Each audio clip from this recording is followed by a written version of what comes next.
I'm Judy Clem.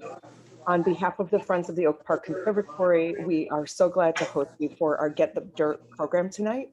We created this program to help educate and inspire gardeners to become more confident in their endeavors. So you're in the right place for sure.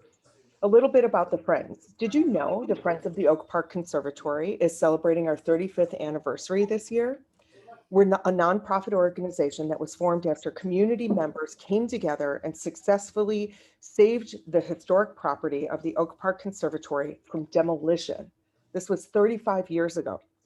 Over the years, the Friends of the Oak Park Conservatory have supported the conservatory with grants to expand the gardens to the east and to the west of the property, hundreds of volunteers to support events and the care of plants in the facility, and education programs such as this for the community. So just to remind you all, this program is being recorded right now. If the group remains small and cozy, we can unmute and ask our questions. If there's a lot of noise in the background, I will mute you. Otherwise, we can use the chat box. In addition, we did receive several emails from you with questions in advance, and we'll begin with those. So I would like to introduce our speakers, our presenters, and experts tonight. First is Sandy Lenz, a gardener since childhood. Sandy has been a trained University of Illinois Master Gardener since 1999. She served on the initial Oak Park District's Greening Advisory Committee. She's also served on the board of the Friends of the Oak Park Conservatory with a term as president. And currently she's in her third term. Is this correct, Sandy? You're in your third term as an elected commissioner on the board of the Park District of Oak Park. Now, she was past president these last two terms, but I don't think you're currently president, are you? No, I have a wonderful successor in Cassie Pareca, who is an educator, and she's just doing a great job. Excellent. I haven't met her yet. Now, I'd also like to introduce Don Necros, of all of his fame. He's an avid gardener and longstanding member of the Friends. He teaches classes in backyard and worm composting, seed starting, vegetable gardening, and garden tool care. If you didn't catch his program that we did a few months ago, it is recorded and it's on our website in past events, so you can find that. It is excellent. And there's videos of Don taking care of his tools, which are fantastic. He planted his first garden on Valentine's Day in 1972 and has been in love with flowers and vegetable gardening ever since. I'd also like to introduce Sue Boyer. Sue Boyer is the president of the Friends of the Oak Park Conservatory, so we're so delighted to have her as our co-host this evening. Thank you, Sue. And before we get started into all of your questions, I would like to open it up to Sandy and Don initially to kind of hear what are your hot topics right now? What are the things that you want to make sure we come away with? I'm getting some background noise. Sandy, I don't know if that's Lily. Yeah, my granddaughter's visiting, and I'm going to see if I can get these guys to be a little quieter. Good luck. Right. Okay. So the format tonight. You guys to be a little quieter. Sorry. This is the life, right? We're zooming from home. Yep, absolutely. So and Lily has her own garden too, so her grandmother has been corrupting her already. And the format for tonight, I will ask our garden experts to kind of share some hot topics that they want us to kind of be aware of right now in our gardens. And then I do have some questions from a few of you that were submitted in advance, so we'll go to those. And then we have a small cozy group, which we just love. So I think after we kind of get through some of those pre-submitted questions, then we'll just open it up and you can raise your hand and we'll have open dialogue. I'm happy to use the chat if you don't want to unmute yourself, but we'll just kind of roll with it. But we've got the next 50 minutes together where we can really dig in on some of your gardening questions. So Sandy, do you want to kick us off with some of the topics that you think as gardeners we really need to be focused on right now? I have heard from a number of folks who are asking, can they transplant something now? It's hot, it's been dry, and my initial reaction is don't do it. But if they're going to build a garage and you've got to move something, or if it's ragingly out of place, you can transplant this time of year. Dig a big root ball around the plant that you want to transplant, preferably after a rain, so the soil is moist. Have the space that you're moving the plant to already dug out and some water already put into it, and maybe a little bit of compost or fertilizer dug into the soil. Move your plant. You may want to fill in the soil, water it well, and then you may want to put a cover, a light cover that doesn't restrict all the air, but a light cover, some burlap or something like that over it to shade it for a couple of days, particularly if the plant is going out into the full sun. So you can do it. My next door neighbor transplants stuff in July all the time, but it's recommended not to unless you've got good reasons to do it. And then it'll be fine. Keep it shaded, keep it watered, and it'll be fine. The other thing that I'm hearing a lot about is, what do I deadhead? And we've been talking about that a little bit before we started. Deadheading basically is removing spent flowers. And you can do that. A lot of people want to do that in order that the plant, which is discovered that it hasn't made any seeds for the next year, will then make more flowers. On the other hand, some plants have really interesting seed heads, including some of the natives. And you may want to keep those seed heads, particularly seed heads that become food for birds in the winter. Coneflowers are a classic example of that. Keep the coneflowers up. Keep the flowers there. Even though the petals have dropped away. The coneflowers also have hollow stems, and there are some beneficial insects that winter over in those stiff hollow stems. So you want to keep those, and that's one less thing to do in the fall. You'll cut them back in the spring, but leave them up and you'll see goldfinches and all sorts of lovely little birds feeding off of those coneflowers. So those are my two. Excellent. Very good.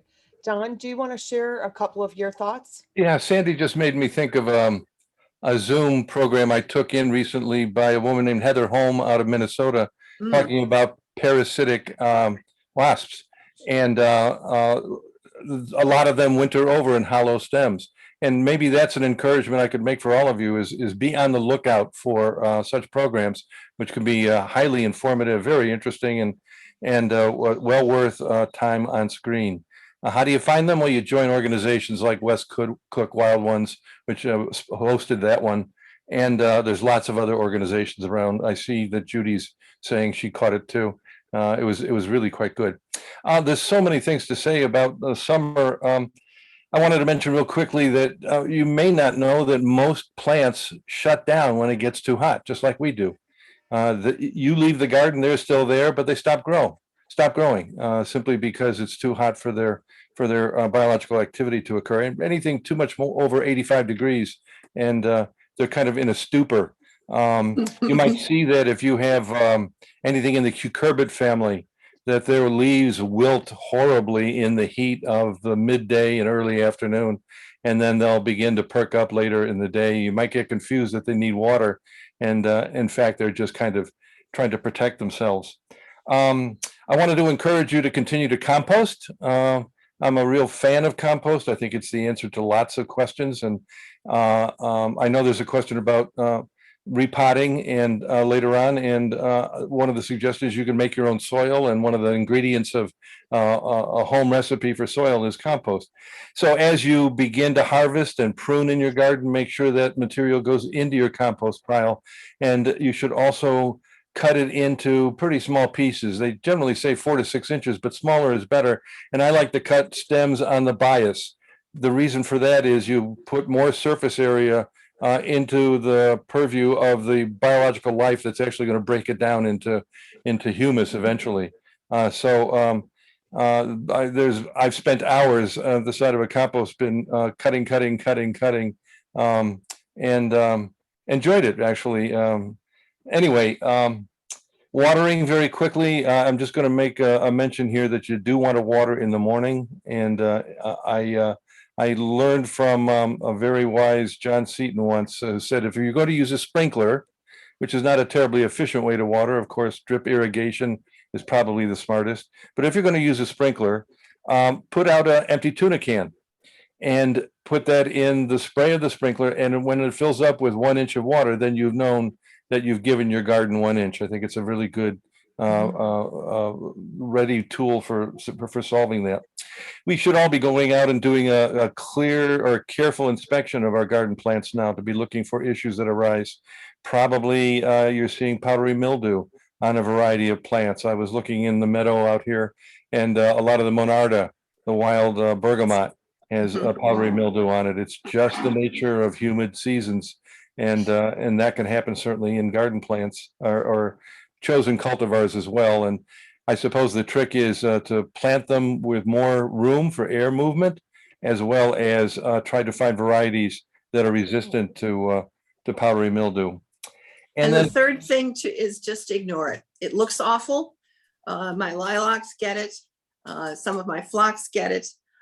You try to trim down some of the stems in the spring so there's room for the plant to the air circulation that Don was talking about. But powdery mildew is one of those things that you just sort of ignore. If it's hot and humid and moist, you're going to get it. It's not going to kill your plant, but it looks awful, and everybody gets a little rattled when they see it. But it's one of those things that's not really a big deal. And Don, while I have the floor, one other thing that you mentioned when you were talking about the fact that things tend to calm down during the heat. One of the things that happens is that the tomatoes stop setting fruit. Everybody worries about their tomato plants. They're not making flowers. The flowers are dropping. There's no fruit. If it's above 85 or so, the tomato plants are not going to set fruit. It's not a big deal. It's effective the heat. As soon as it cools down a little bit, they'll be right back at it again. There you go. Wow, I love it. So much to soak in. So thank you for kind of warming us up a little bit. I'm going to jump to some of the questions that we received in advance. And excuse me.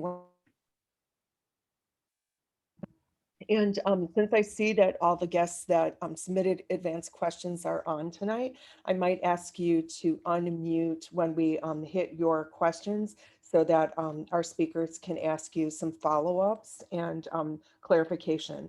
So Nancy had some questions about how to control weeds in the garden. And then she also had some questions about best practices for repotting houseplants, as well as taking care of outdoor plants to ensure they stay healthy and to know when one is overwatering. So we kind of have three things packed into one. But do you want to maybe tackle the first part about controlling weeds? Classic. And we'll go dig in on her other. We'll dig in on her other. There's always weeds.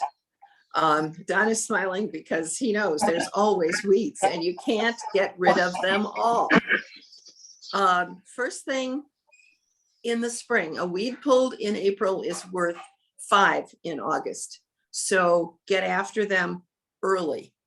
Second thing, mulch. And we'll talk a little bit more about that. And you don't want 6 inches of stuff piled on your soil, but a layer of mulch in open spaces can do a couple of things. It keeps down the weeds because weed seeds often need light to germinate. And if there's mulch down, they won't germinate. And it also tends to keep the soil temperature a little more even and keeps the moisture that you do have in the soil, keeps it in instead of drying out and blowing when we have these hot, windy days. As far as Don, come in and interrupt me. I will, if I could. Don and I have been friends for a very long time, so I'm holding my question. All right, I will. You take the rest of it. You take the tough Let stuff. me just finish, add a little bit to the weeds. Weeds are very difficult to pull in dry soil. And if you anticipate you're going to be doing some weeding, it's best to water. You can water a full day before, even a half day before, and that loosens the soil. The other thing you got to make sure you do is pull all the root out of the weed. If you just pop the vegetative top, you're just encouraging more aggressive root growth, and you'll have a worse weed problem later on. Weeds are very tricky. There's been some research shown that weeds will actually grow to look like plants that you like when they first come up. They will fool you. So I Mhm. think one of the things that you need to do, and really it's a wonderful activity, is to learn the names of the weeds and learn their lifestyles and when they Mhm. grow. So, for instance, quackgrass doesn't really start growing until temperatures in the soil get above 60, 65 degrees. So you'll know to look for them as things warm up. There's a weed I hate named Galan Saga. Because Mhm. it's so successful. It's now in my Oak Park daughter's garden, and it has very tiny flowers and a bazillion seeds. It loves to reseed. So I learned about it and find it much easier to go after it because I know its name and it knows me, and we're mortal enemies, and I'm going to kill it. Yeah, weeding is really important to do because it starves your other plants, of course, for water, for nutrients. And if you're trying to grow onions, for instance, onions have a lot of their roots right near the surface of the soil, and they cannot succeed very well if they're competing with weed roots. So it's very important to keep up with that kind of stuff. And Sandy's right. You're never going to win against the weeds, but Mm, you can make a valiant effort. Whatever you do, don't use weed killer. You just don't need it. It's yeah. your fingers and your hoe will do the job. And the other thing about that is what's called, it ties back to the mulch question, what's called now in gardening circles, green mulch. Instead of having a plant and then another plant and then another plant and maybe some mulch in between, plant your plants more closely together or plant something low growing. I'm thinking in sunny places of a plant, a thyme called pink chintz that has little pink flowers and the leaves smell good, and it's an herb, but it's low growing and spreading. And so if you've got something that you like, it tends to crowd out stuff you don't like, with the exception of the bane of my existence, which is bindweed. Looks like morning glories, same family, will strangle anything within reach, and you won't see it until it's 10 inches tall. So, but if you know your weeds, and the good weeder is the standard dandelion digger. I don't know what the technical term for it is, but you have a metal shaft that has a V at the end and a handle at the other end, and you can get down in and get the roots out of the weeds you're trying to get out. And that really does help, because again, if you just take the tops off, even if you're just using something like vinegar, you'll have the weeds will come right back.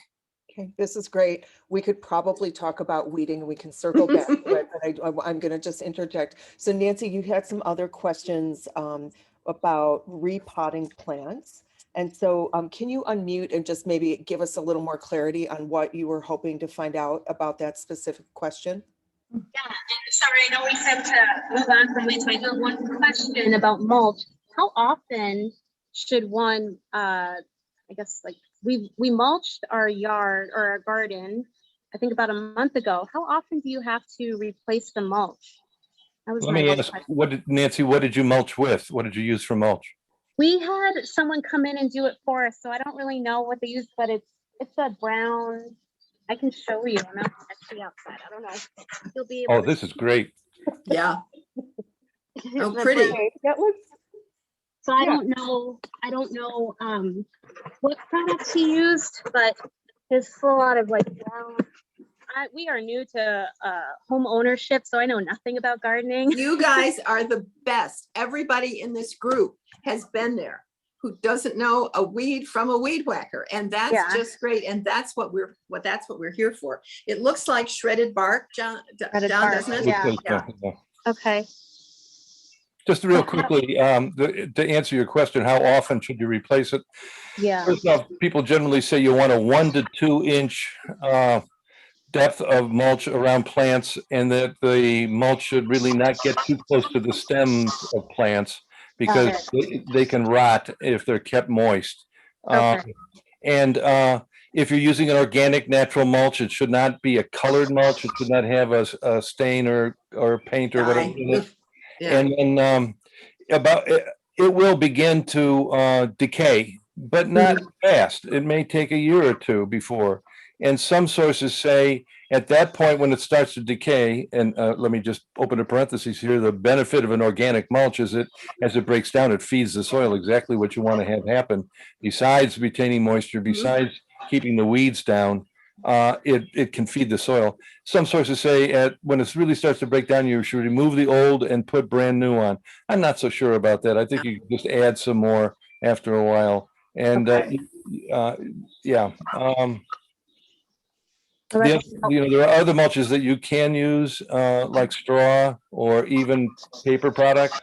Like, some people will mulch would put down a layer of cardboard, believe it or not, and then organic mulch on top of that, and it works really well. In a year's time, you won't find the cardboard or newspaper or whatever.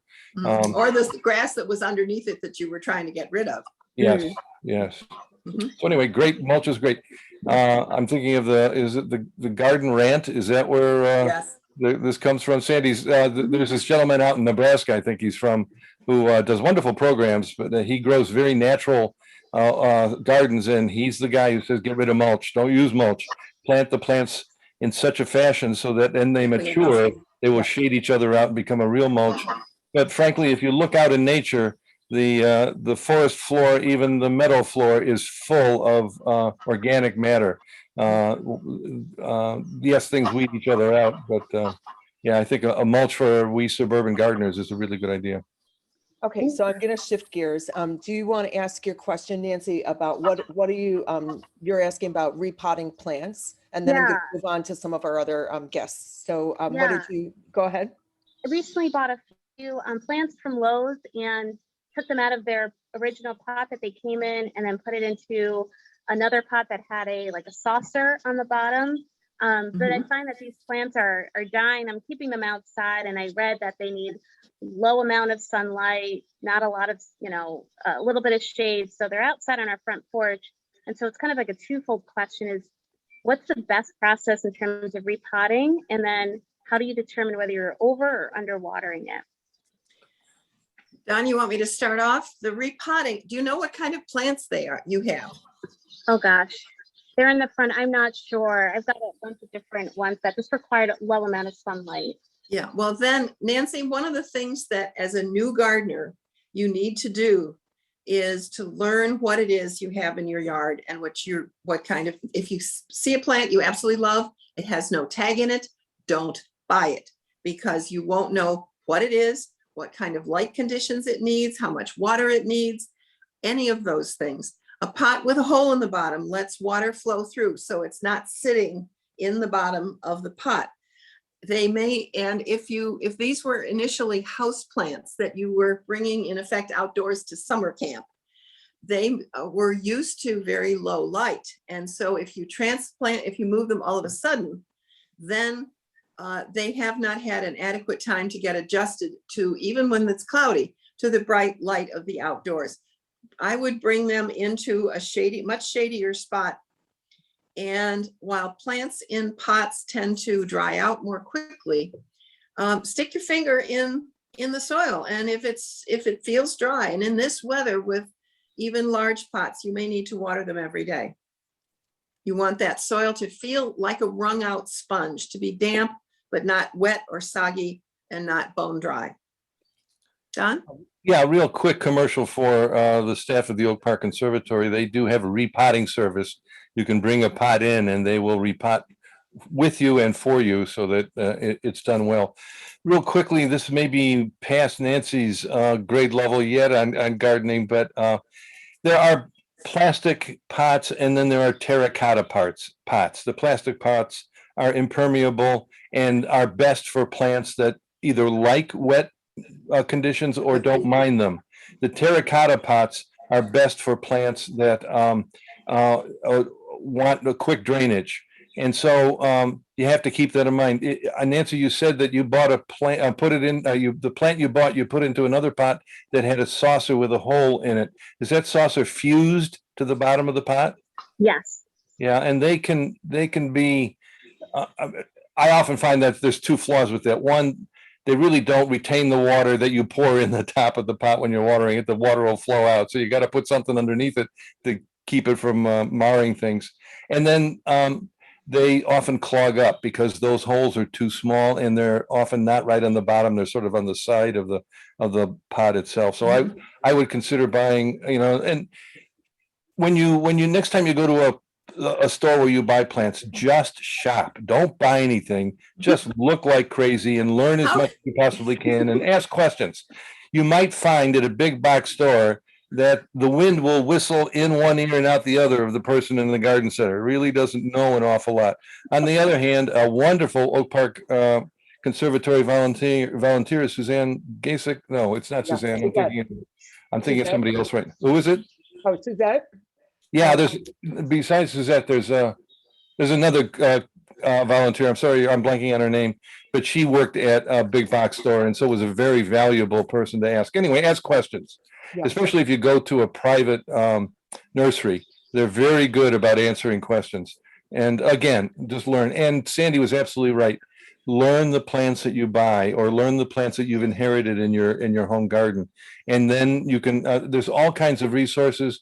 I'll mention simply Hort, that's H-O-R-T, Corner. That's the University of Illinois Extension website. And there are many, many links, Nancy, to lots of learning, either about house plants or garden plants or growing turf or trees or fruit or whatever.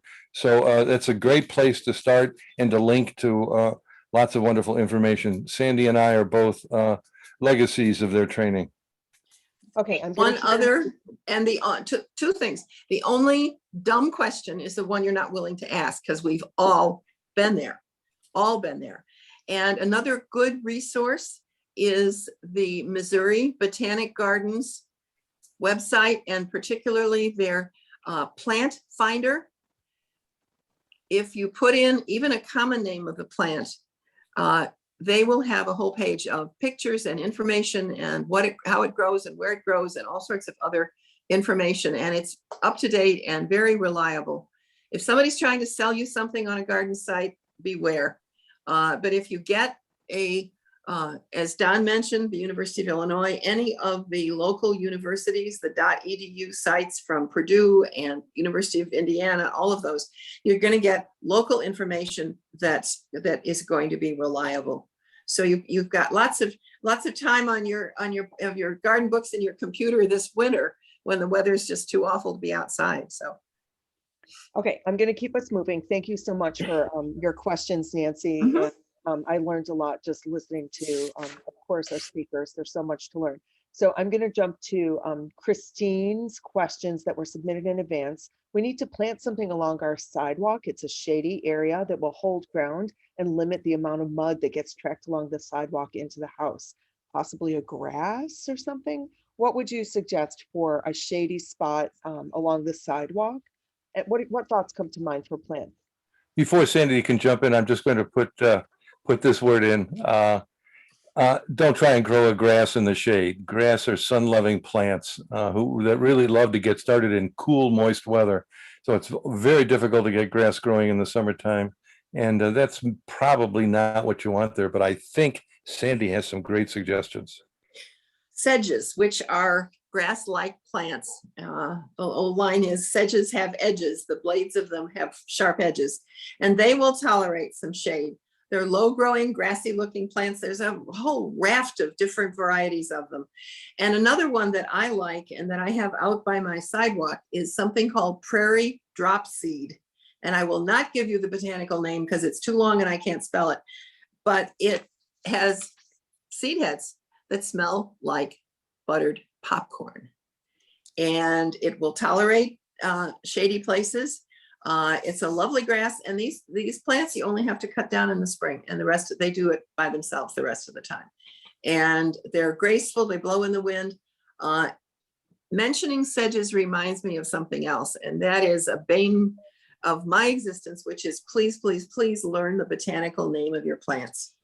It's not going to make you sound snooty. It's not going to make you sound stuffy, but plants have, across our country, the same plant has lots of different common names. You see a bluebell in your uncle's garden in Cairo, Illinois. What's that? It's a bluebell. So you go to your local nursery, I want a bluebell, and they look at you because there could be 12 different plants with that same common name. So it's really helpful to learn, take the time to learn the botanical name as well. And those are usually on the the botanical names are usually on the plant tag. Again, get the tag and don't throw it out.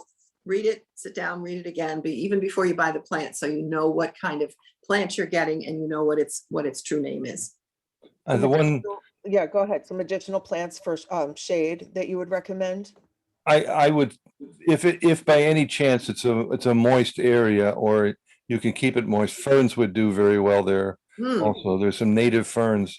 There's also a meadow anemone, which will bloom late spring and attract pollinators. I think that was part of your question. Maybe something that would, but you're not going to get a lot of blooming plants that do a long-term bloom in full or part shade. It's just not part of it. And then some people really don't like it, but hosta works very well. And there's many varieties and various sizes and hues and variations on the leaves. So you might think about any of those. Christine, you had a follow-up question. If you're available to unmute, could you unmute and then just help us understand what it is you're asking about the pollinator section, the prairie section of your garden? We have a very small section in the back of our house along the alley that does get a lot of sun. And there's like a patch of what I guess were native prairie type plants, but then there's another section that got removed. It's a long story. But what I just wanted to know is what would be something good to fill it back in, because we're not going to do anything with that space. We don't really want to water it. We just want it to be very hardy, but also kind of match what was out there and then also help any birds or bees if that's possible. You know, Rudbeckia hirta comes to mind. You'd get a wonderful display of black-eye Susan flowers this time of year, and they're relatively long-standing, and you can cut them for the vase indoors, and they're natives. That's unfair, Sandy. You get to hug a grandchild. I'm dying here. Go. How about you, Sandy? Rudbeckia, it's not a native, but if you have a spot that is full sun and you don't really want to take care of it at all, lemon balm, Melissa something, is wonderful. It fills in, the leaves smell good. It has little tiny flowers, which I expect little tiny pollinators will go into. But I've got a batch of it behind my garage and I don't pay attention to it. And it will spread and it will thicken up, and it's really kind of a lovely plant, even though it is not, in fact, a native. Rudbeckia, I had thought also of more grasses. Joe Pye weed's fun. It can get really tall. We were down at the Botanic Garden, Maggie Daly Park yesterday, and in any case, here was Joe Pye weed as tall as I am, 5 foot and some substantial change, with these big clumps of beautiful pink flowers that are just doing beautifully. And again, those are A, natives, and B, loved by pollinators. And those plants are really tough too. You may need to water them to get them started, but once they're in, they'll just pretty much take care of themselves. And is it literally Joe Pye weed? Like it's Joe. Yeah, P-Y. New name, P-Y-E. Okay. Weed. Yeah. I know, it's a weird name. Okay. Yeah. So what I would suggest is if you could use one of the apps like Google Lens or iNaturalist to maybe identify your existing plants, because I think from part of your question, you wanted to add some more of what was already there. Yeah. Maybe start by identifying what is in your current garden palette, and then you can extend and add, complementary plants that might bloom at a different time of year. Okay. I also will put a plug in for the Native Garden Walk that's happening this Saturday. So you could have an opportunity to see many different native gardens, primarily in bloom at this time of year, and kind of see what's happening with natives and how they behave, and ask questions of the homeowners. Okay, great. So Christine, I'm so glad you're here. Thanks for submitting your questions. I'm going to keep us moving. Sure, thank you. Okay, yeah. Kathy, are you still with us? Let's see if Kathy's on. It looks like she might have jumped off, so I'm going to skip her Shad Blow Serviceberry. I'm here. Oh, you are? Oh, hi, Oh, Kathy. there she is. Hi, Thank Kathy. you. Hi. Thank you. Hi, Kathy. I'm sorry. Kathy, you have a very specific question, but I think Don had some more clarifications he wanted to ask before he helps you. So do you Yeah. want to tell us about your serviceberry? And then- Sure. So we had it planted about 2 years ago. And I'd say the first season it did relatively well, but I've noticed last spring and this spring and summer, the surrounding, it's a multi-branch, Mhm. Multi-stemmed? multi-stemmed, Yeah, yes. And okay. I would say the perimeter stems are doing very well, but there's a big section in the middle that's just doing nothing. There's no service berries, there's no berry leaves, there's just not much happening. And then on the branches themselves, there's like a bluish, grayish, kind of like bumpy, almost fungusy kind of thing. And I wasn't sure what's happening there. I'm gonna jump in on that bumpy bluish grayish thing, potentially a lichen. Yes, with it that- does look like a lichen. I've seen that on rocks before, but And yeah. it grows on trees very well. I could show you lichens up here in Wisconsin, the size of dinner plates, and so they must be very old. And there's been new research about lichens. People used to say one fungus, one algae. Actually, it's quite a community, more than just singletons. Anyway, service berries are typically multi-stemmed. Did it bloom this spring? The outside, I did not see any berries this spring, but I saw leaves. And I did Okay. not see any white flowers. Any discoloration of the leaves? No. It's pretty, I don't want to be Donnie Downer here, but yeah, I know, I saw that look. Hopeless, isn't it? Yeah. It's You're not gonna a good confirm sign. what. When the interior branches are bare, it kind of says there's something serious going on with the plant. And something somebody once showed me is you can tell if a rose cane, which may be without leaves for a reason, if you scrape the outer bark off in a little area, and I'm talking, like a ½ inch by a ½ inch, and you see green tissue underneath, then it'll tell you that that branch is still alive. If you see yellow or brown, but no green, and it's a good indication that that stem has died. So what Okay. you might try doing, and service berries aren't generally bothered by much. They do get a thing called rust. They get a thing called fire blight, which are evidenced in the leaves, and they can get powdery mildew as well. And the trick with all of that stuff is to care for the plant appropriately. So you might do a little bit learning about what a service berry is.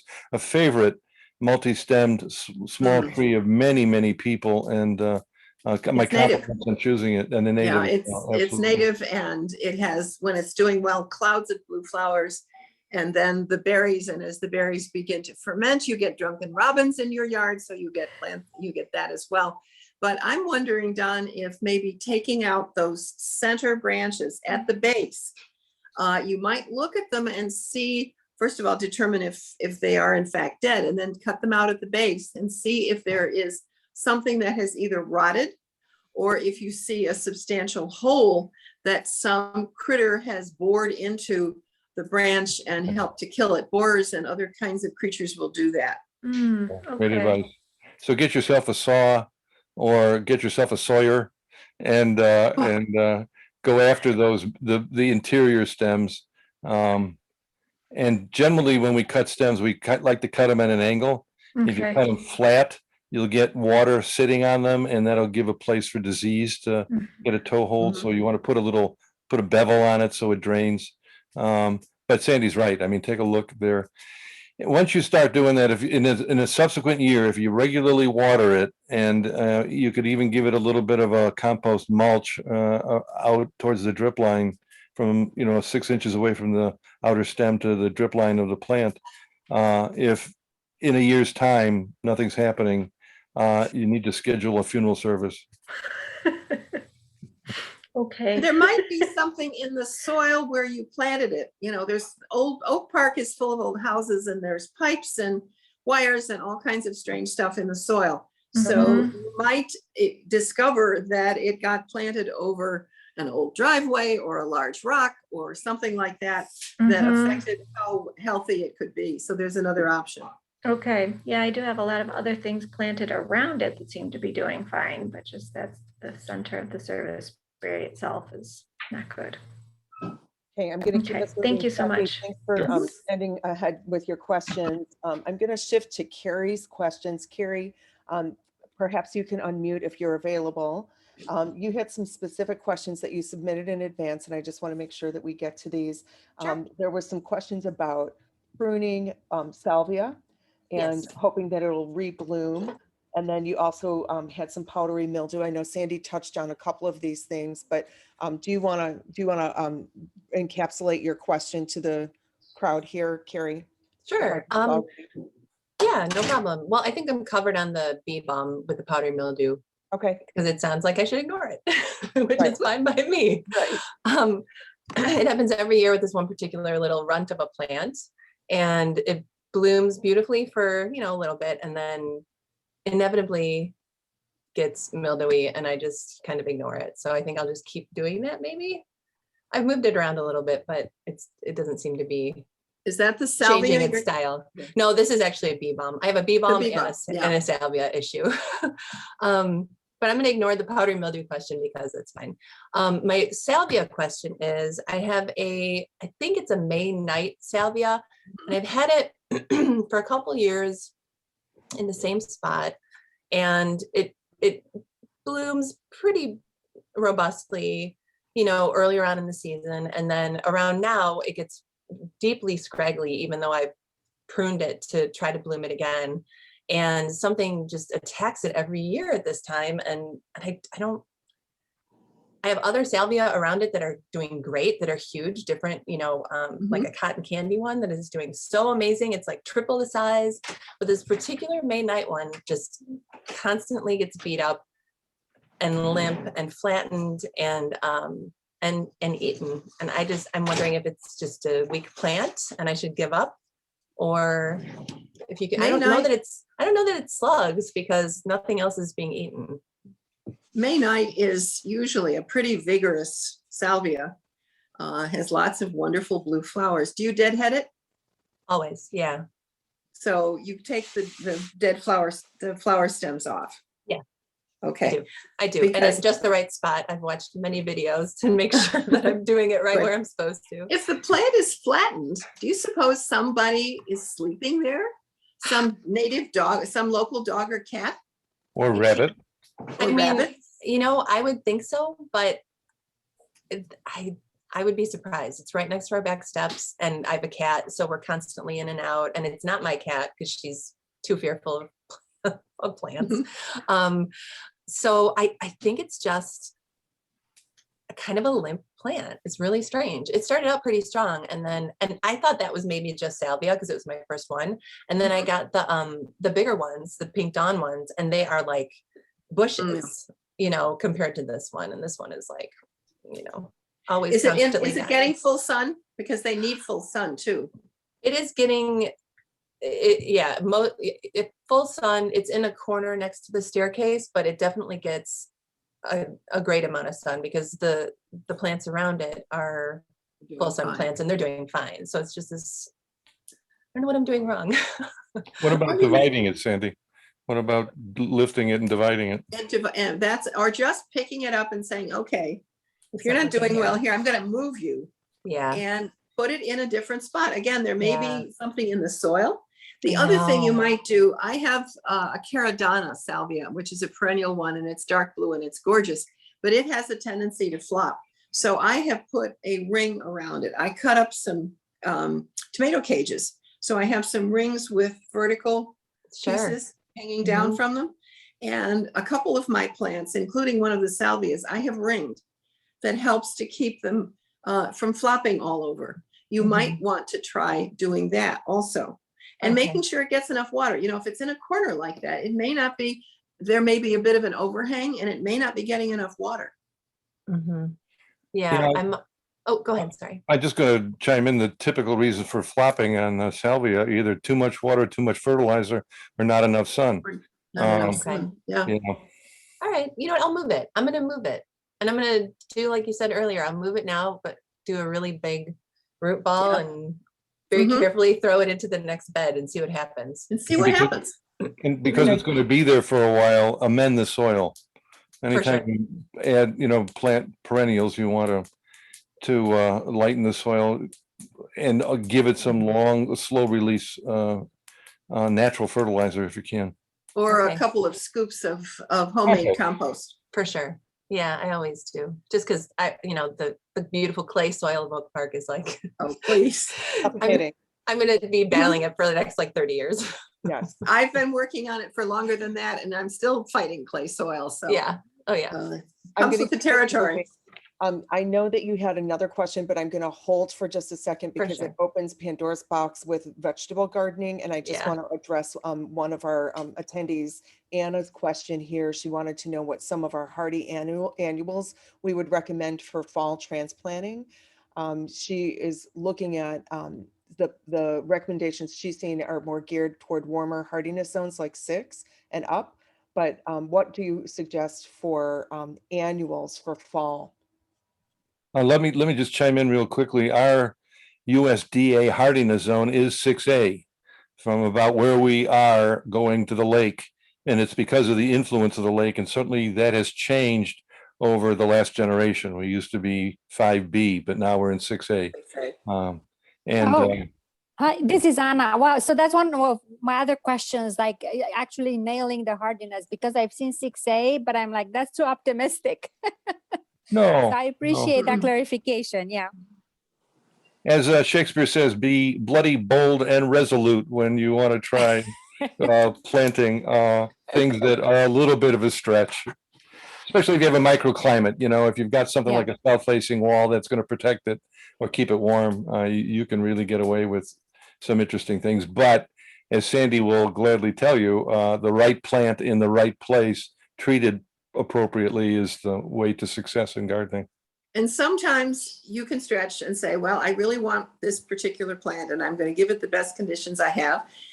And then you kill it. And so, okay, there's the long list of new things that you'd really rather have in that space anyway. But you were asking for fall annuals. Pansies are pretty in the fall. If you've had them in the spring, they get really long and rangy and ratty. So you could cut them back to just the core center of the plant, and they'll do beautifully. They love cool weather. You'll see in the garden centers various kinds of chrysanthemums. Don't expect them to be perennial. Don't expect those guys to come back next year because they're bred to bloom in the fall. They're forced in effect, and you can have them, put them in a pot, but they're not likely to survive, even though they're marked as perennials. And I'm going to stretch the answer a little bit and speak about fall blooming perennials. Aster comes to mind. It's a long growing plant that comes into bloom in the autumn. So also is a plant called Caryopteris, which is a low growing shrub with pretty little purple flowers that have the leaves themselves have a wonderful perfumey scent to them. And then a plant I always picked up at the Oak Park Conservatory plant sale, pineapple sage. It's a plant that goes in Now the you just read ground. my mind. It is a wonderful plant that grows larger and larger and larger. And then in the late summer, early fall, it starts throwing out these little red flowers, like tubular flowers that pollinators love. And you can actually prune that down to about 1/2 foot, pot it up and bring it indoors, and it will grow. And you put it someplace where you'll pass by and you'll get a citrusy effusion as you rub up against this wonderful plant, pineapple sage. So that's terrific. I have it in my raised bed. So I'm so glad you mentioned it because it has no flowers and first time growing it. And I'm glad that you told me it blooms in late summer, like early fall. yeah, be patient, Anna, it will bloom. Oh, Sometimes great. as late as October, but there's relatively little blooming then. So to have something with these bright red flowers that are just good for every passing insect, they're great to have, and I'm glad you have them. And the leaves do smell wonderful. I've had good Yes. luck with just taking a cutting and sticking it in water, and it will root. And you can have one. Yeah, I just experimented. Sometimes it works, and sometimes it doesn't. And this one seemed to. So Good what tip. it's Thank worth, you very much. Yeah. that makes me think of hummingbirds who like red flowers especially, but if any of you do get hummingbirds coming to feeders in the summertime, you should keep those feeders going even through most of October, because there's a lot of hummingbirds migrating through, and they will stop for your sugar water. 4 cups of water to 1 cup sugar is all you need. Forget the red dye. They don't need it in their diet. And they're really neat little birds. Change the food every couple days, And because clean the feeder too. Yeah. yeah, exactly. Yeah. Okay, I'm gonna throw it over to Sue, who asked about peonies. Peonies that are covered in mold. Should we just cut those down, and what do we do with them? How do we take care of our peonies once they're done blooming? Sorry, Judy, they're covered in what? Mold, Mulch or mold? mold, M-O-L-D. Oh. Is it edible mold? It's not a mushroom, Don. It's probably powdery mildew. And for peonies, you should deadhead them. You don't want them trying to make seeds.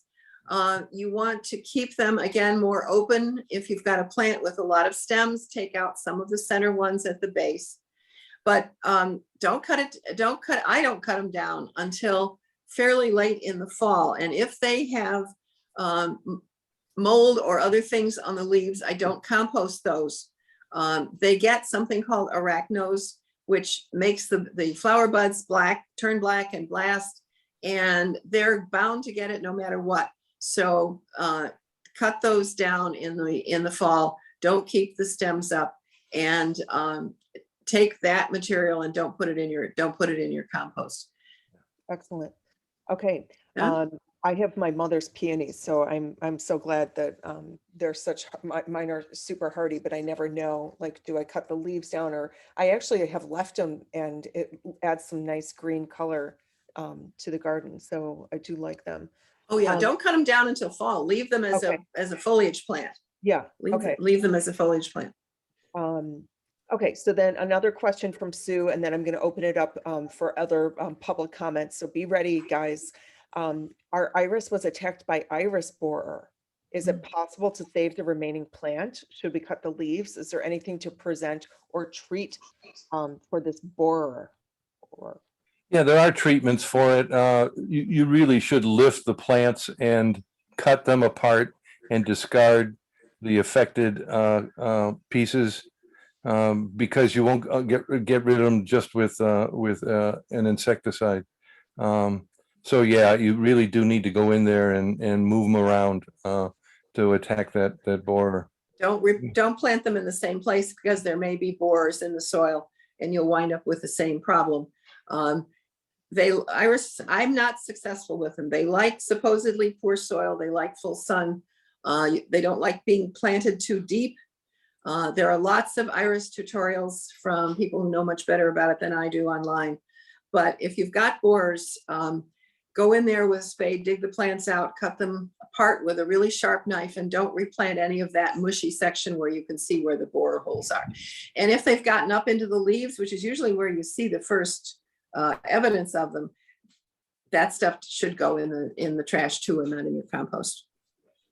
Okay, great. And not too deep is not 2 inches deep. It should be less than Sitting on the surface almost. Yeah. Okay. Otherwise, so it won't bloom.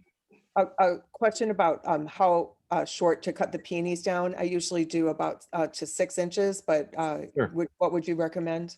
Yeah. When you're cutting I the cut peony? them. I cut mine right to the base, because they've got leaves pretty far down, and most of the time my leaves have some kind of fungal mess. So I just cut them all the way down. And oftentimes, to try to keep the fungal stuff at bay, when they start to come up in the spring, I have put fungicide just around the base of the plant where the leaves are coming up, and that has tended to keep the fungal diseases at bay. But peonies get it, and they just shrug it off and just keep blooming. So, Okay. Tennille, I'm going to ask your question next. Tennille, and you're welcome to unmute if you want, but a blackberry plant from Whole Foods, and it's not producing much fruit. She bought a large enough container, a half whiskey barrel, because she doesn't have a garden. So she's doing container gardening. And so she added some sulfur. She's been feeding it the plant food and fish emulsion. I mean, you are really doing a good job in trying to give this thing life. So go ahead, Tennille, finish your thought, and then let's see what these folks have to say. Yeah, that was pretty much the summary of it. I Okay. don't know what's going on. There's two branches. I've tried to Google this to figure out if I'm supposed to cut them or just leave them be. There's two new branches from the original one. I'm calling them branches. I don't know what they're called, but yeah, so I don't know what I'm supposed to do at this point. Tennille, I gotta ask, what am I looking at behind you? Are you in Colorado or? Of course I am. No, I'm not. Oh, wow. It's just a nice background as opposed to my, whatever. Oh, it's beautiful. I'm actually pretty. sitting in the bed right now, but Oh, I love it. Oh, I see. I know. You can put wallpaper or something behind. yeah. I get it. All right. Nice trick. I love it. If I'm not mistaken, blackberries bloom on a second year cane. They're called canes. And Okay. so what I would do is you've treated them very well this year. I would stop at any fertilizing this late in the summer. And stop with the sulfur. Yeah, you don't really need to acidify. And then treat them nicely in the springtime and see what happens. I'm surrounded by wild blackberries. In fact, there's a whole rotation of wild berries that move through around me here. I never fertilize any of those wild ones, and some are big as the first joint in my thumb from just being in a good environment. So I don't think you have to over fertilize to get a good fruit set, but you're trying to grow it in a container, and container grown fruit it's a bit of a challenge to do. Yeah, this is my first year trying it. Usually I stick to the easy things like the tomatoes, peppers, those are pretty easy, If you've got it in a big container, I have blackberries and I have the scars to prove it. They are pretty ferocious. You might want to consider putting some kind of trellis either behind them or in the pot itself, because those things want to grow. And if you cut them back, they're less likely to bloom and then set fruit. And they need full sun. Give them as much. I know you're dealing with a planter situation, but put them in as much sunlight as you can. What do you think about a trellis, Don? Yeah. Because blackberries tend to sprawl. They are wicked plants. When I pick, I get bloodied something fierce. Oh, wow. And I'm typically moving hornets and bees aside and spiders to the side because we all love the berries. You're a brave gardener to put such a wicked plant in your garden. And go for it. Absolutely go for it. But I'm not supposed to cut the canes, the new ones that. No. Okay. That's the new growth that's going to wind up having flowers and eventually giving you your fruit. No, Okay. the only time you want to cut a berry plant back is the canes live 2 or 3. For many, I have some raspberries. The canes come up, the new stems come up the first year. They don't do anything. They bloom and fruit the second year, and then they're finished. Okay. And new ones come up. And when they're finished, the leaves go away. The canes are grayish, and you can practically break them off at the base. Those canes are dead, but you need to make room for the new ones. So in the spring, take the dead ones out right at the base, and then let the new ones come forth. And get yourself some leather gloves. Okay. And long sleeve shirt. Do it on a cool day.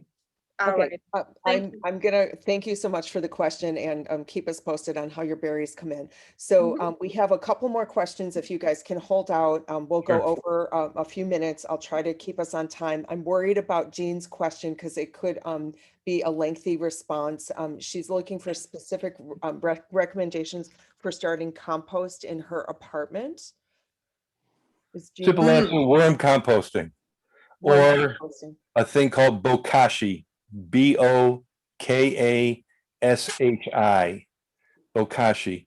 It's a Asian enzyme that's poured into a bucket on top of a typical kitchen waste and will ferment and yield compost over time.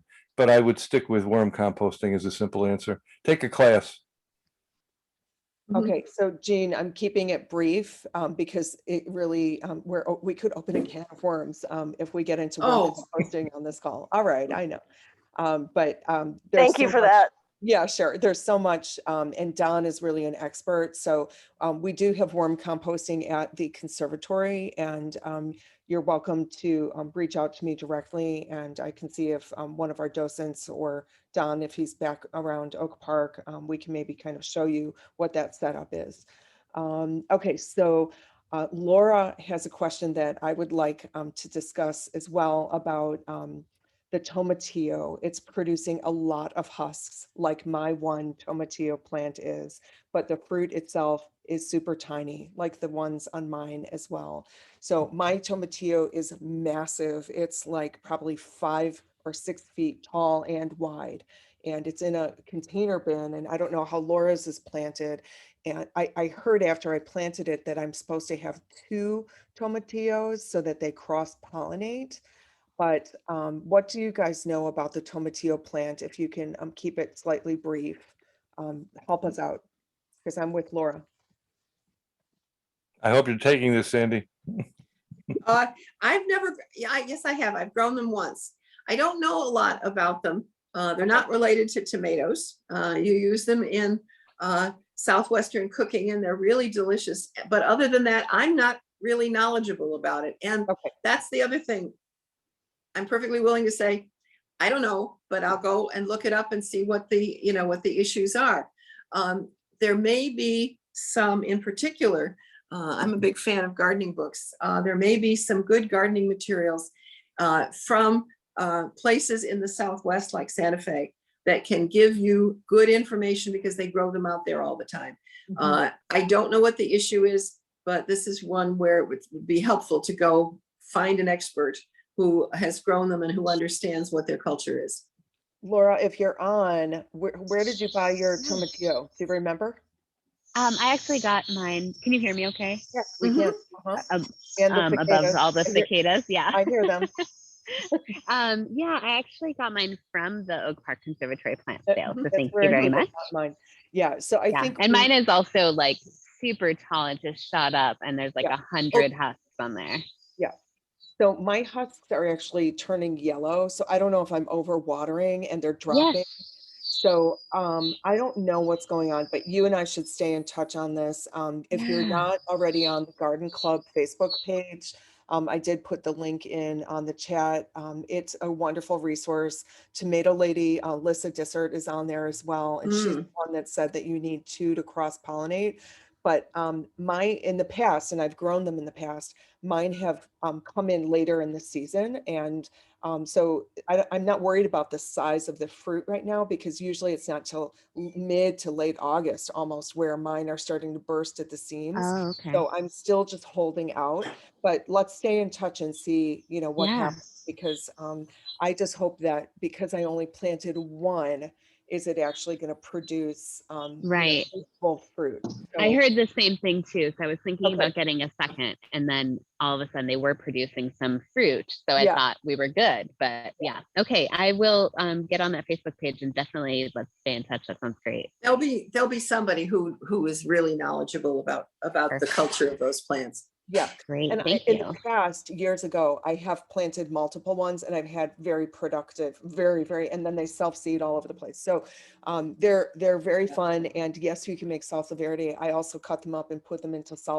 chili. So it's a really diverse fruit. So can I just ask really quickly if it would is based on the question that we had very early on about kind of transplanting plants right now, would it be too late to give it a whirl of getting a second one and putting it sort of in a pot beside it? I wouldn't advise it. I think for a tomato or a tomatillo, I think it's a little late in the season. I don't know where you would find one. Yeah, good question. Empowering Gardens on Madison Street might have one. It'd be worth a shot. Yeah. If you can get, $1.99 plant and stick it next to it and see what happens. So much of gardening is, I say it's an art, not as much as it is a science. Give it a shot. The worst that happens is you lose a $1.99 plant because it doesn't help. And the Yeah. best is you've got another monster on your hands. Yeah, I mean, Right. I don't have room to put another one in because it got so huge, but you should do that, but keep us posted. So I'm Perfect. going to Thank you. wrap us up. First of all, I want to thank you all for being here tonight. Thank you to our speakers, Sandy and Don. It's always entertaining. I learn so much and I sponge up so much every time I get a chance to do this with you guys. And this is, I think, our third one that we've done. We are jam-packed with programming in the fall. We have orchids, we have mushrooms, we have African violets.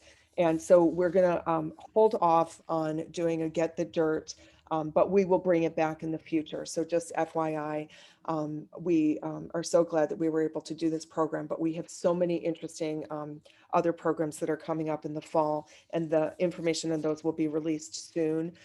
This Friday is our Uncorked event. If you haven't already gotten tickets, I think we are sold out, but there are two more. There's one in August and there's one in September. So come to the garden, enjoy some amphora wine and some local beer and music. And it's just going to be such a great time. So if you haven't already gotten tickets, please do come join us with some friends or meet new ones.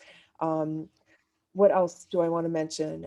I did mention there's a native garden walk. So if you are curious about native gardens, that's happening this Saturday. I think tickets are 10 or they're under $15. So something to think about if you want to learn more about natives. Sue, what else? Is there anything else I'm missing? You have to unmute. If I can't hear you. I'm There you- here. I'm There not you here. are. Yeah, I think those tickets are $15, aren't they? For Uncorked. That's a great party. Yeah, It it is is. a good party. Yeah, those are great parties. Does anybody have tickets for this Friday? Anybody? No, okay, because No. there's some You only special, have 2 spots left for Friday. Yeah, that's for we sure. have some special stuff happening, but I'm not going to tell you. You'll have to come to the next one. If you're not a member of the Friends of the Oak Park Conservatory, please consider being a member. We have so many benefits, including a reciprocal program where if you're a member of your local Oak Park Conservatory, you can get into the Chicago Botanic Gardens and not have to pay that enormous parking fee. That's one benefit that will pay back your membership in no time. It also gets you into 300 garden centers across the country. So that's just one of the many benefits. I think that's all I have. So I'll send you guys a little follow-up survey and ask for your feedback on tonight's program. But thank you for holding on and riding with us as we navigate the fabulous journey of gardening and learning as we go here. So good to see you, and everybody have a great night. Thanks for all the Thanks, questions. everybody.